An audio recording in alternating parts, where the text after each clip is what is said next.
بسم اللہ الرحمن الرحیم۔ چوروں کا ایک گروپ تھا جس کا ایک سردار تھا۔ ایک دن سردار نے چوروں کو کہا کہ رات کو تم فلاں قبرستان میں چلے جانا، وہاں مقبرے میں ایک سونے کا فانوس لٹک رہا ہے، وہاں سے وہ چوری کر کے یہاں لے آؤ اپنے ٹھکانے پہ۔ رات ہوئی تو وہ چور 3 تھے 4 تھے، ان کا گروپ جو ہے وہاں گیا اس قبرستان میں اور اس مقبرے میں پہنچا۔ اب جیسے ہی وہ مقبرے کے اندر داخل ہوئے تو وہ سارے اندھے ہو گئے، تو وہ باہر نکلے تو پھر ان کو نظر آنے لگ گیا، اور پھر اندر جاتے اور پھر جو ہے وہ اندھے ہو جاتے۔ تو اس طرح وہ پھر ناکام ہو کے واپس آ گئے۔ صبح جو ہے سردار نے پوچھا کہ وہ فانوس لے آئے، تو ان چوروں نے کہا کہ ہم گئے تھے لیکن وہاں جب پہنچے تو ہم وہاں اندر جاتے تھے تو ہمیں کچھ نظر نہیں آتا تھا، ہم جو ہے اندھے ہو جاتے تھے۔ تو سرداروں نے کہا تم کام چور ہو اور جھوٹ بولتے ہو، اور جو ہے آج رات پھر جانا اور اسے لے کے آنا، یہ میرا حکم ہے۔ اب دوسری رات پھر وہ چور گئے، جیسے ہی وہ مقبرے کے اندر داخل ہوتے، وہ جو روزہ تھا یا مقبرہ تھا جو بھی تھا اس میں داخل ہوتے تو وہ پھر اندھے ہو جاتے، اور پھر نکلتے تو پھر آنکھیں جو ہیں ان کی روشن ہو جاتی، دیکھنے لگ جاتے۔ تو اس رات کو بھی وہ ناکام ہو کے واپس آ گئے۔ صبح پھر سردار نے پوچھا ہاں وہ فانوس لے آئے؟ پھر انہوں نے یہی بات کی کہ ہم اندر جاتے ہیں سردار تو وہاں ہم اندھے ہو جاتے ہیں۔ سردار نے کہا کہ تم جو ہے نااہل ہو، نکما ہو، آج رات میں خود جاؤں گا، تمہارے ساتھ جاؤں گا۔ جب وہ وہاں پہنچے اور اس مقبرے کے اندر داخل ہونے لگے تو ان چوروں نے ادب کے طور پر وہ جوتے جو ہے اتار دیے اور ننگے پاؤں اندر داخل ہونے لگے۔ تو چوروں کے سردار نے کہا یہ کیا کرتے ہو، جوتوں سمیت اندر داخل ہو، چوری کرنی اور جوتے اتارنے۔ تو جب وہ جوتوں سمیت اندر داخل ہوئے تو پھر وہ اندھے نہیں ہوئے، اور جو ہے انہوں نے وہ فانوس اتارا اور چلے آئے۔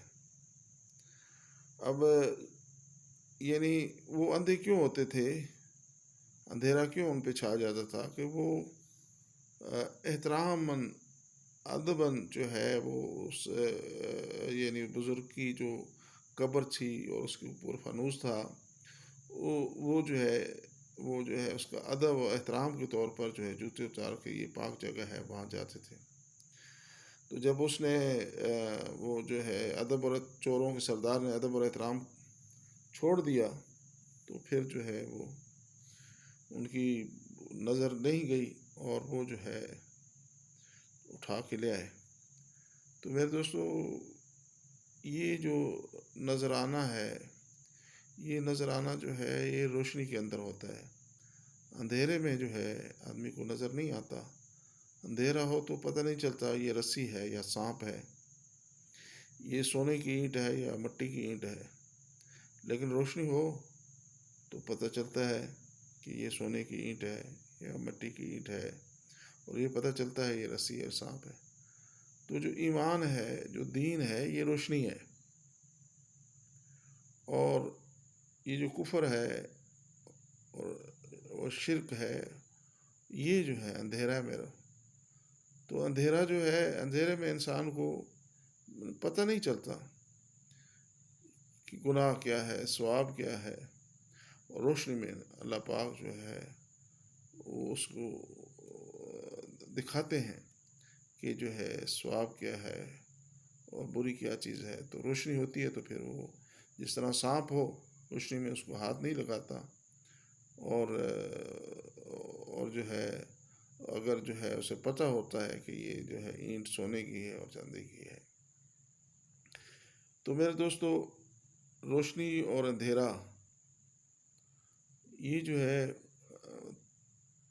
ممالاس یہ جو ہے مماثلت رکھتے ہیں کس سے؟ دین سے اور کفر سے۔ روشنی جو ہے وہ دین ہے، ایمان ہے، اور اندھیرا جو ہے کفر ہے۔ تو میرے دوستو، اب دین اور ایمان کیسے آئے گا؟ تو اس کے لیے محنت کرنی پڑے گی، اس کے لیے سوچنا پڑے گا، دین کے لیے محنت کرنی پڑے گی، سوچنا پڑے گا، فکر کرنا پڑے گا، جان بھی دینی ہوگی، اس کے لیے وقت بھی دینا ہوگا، اور مال بھی لگانا پڑے گا۔ تو جس چیز پہ یہ تین چیزیں لگتی ہیں، جان، مال، وقت، تو وہ اس کا وجود آتا ہے۔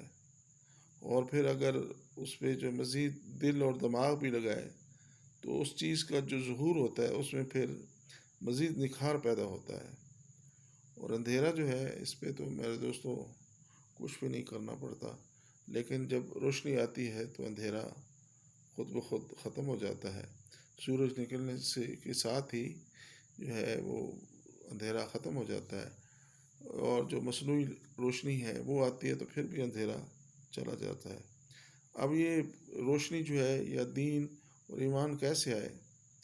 تو یہ جس طرح کی محنت ہوگی، کفر کی محنت ہوگی تو پھر کفر آئے گا، اور دین کی محنت ہوگی تو پھر دین آئے گا۔ بزرگ فرمایا کرتے تھے کہ جو لوہے کے کارخانے ہیں اس پہ لوہے کی محنت ہوتی ہے تو پھر لوہے کی چیزیں وجود میں آتی ہیں۔ اب اگر گندم کے کھیت ہیں، وہاں پہ جو ہے گندم کی محنت ہوتی ہے تو گندم پیدا ہوتی ہے۔ اگر کپڑے کے کارخانوں میں جو ہے لوہے کی محنت کی جائے تو وہاں کپڑا پھر نہیں آئے گا، میرے دوستوں، پیدا نہیں ہوگا۔ تو جس چیز کی محنت کی جائے گی اس کا وجود میں آئے گا۔ تو آج جو ہے ساری چیزوں کی محنتیں موجود ہیں، لیکن دین کی محنت موجود نہیں ہے۔ اس لیے میرے دوستو، دین زندگیوں میں جو ہے نہیں رہا، گھروں میں نہیں رہا۔ میں دین اسلام کی بات کر رہا ہوں۔ دین جو ہے ہماری زندگیوں سے نکل گیا ہے، ہمارے گھروں سے نکل گیا ہے، ہمارے کام کرنے کی جگہوں سے نکلا ہوا ہے۔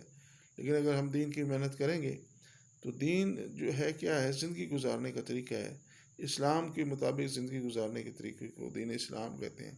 تو یہ ہماری زندگیوں میں تب آئے گا جب ہم جو ہے دین پر محنت کریں گے، اور جو ہے اس کے بارے میں سوچیں گے، فکر کریں گے، مشورہ کریں گے، اور جو ہے اس پہ مال لگائیں گے، وقت لگائیں گے، جان لگائیں گے، تو پھر دین زندگیوں میں بھی آ جائے گا، گھروں میں بھی آ جائے گا، مسجدوں میں بھی آ جائے گا، کام کی جگہوں میں آ جائے گا، ہر جگہ آ جائے گا۔ اور دین آئے گا تو روشنی ہوگی، اور پتہ چلے گا کہ یہ کام کریں گے تو اس میں دنیا کا بھی نقصان ہوگا اور آخرت کا بھی نقصان ہوگا، اور یہ کام کریں گے تو اس میں دنیا کا بھی فائدہ ہوگا، آخرت میں فائدہ ہوگا۔ اللہ کرے کہ ہماری زندگیوں میں دین آ جائے، روشنی آ جائے، اور ہم ایسے کام کرنے والے بن جائیں جس سے ہمیں بھی دنیا کا بھی فائدہ ہو، آخرت کا بھی فائدہ ہو۔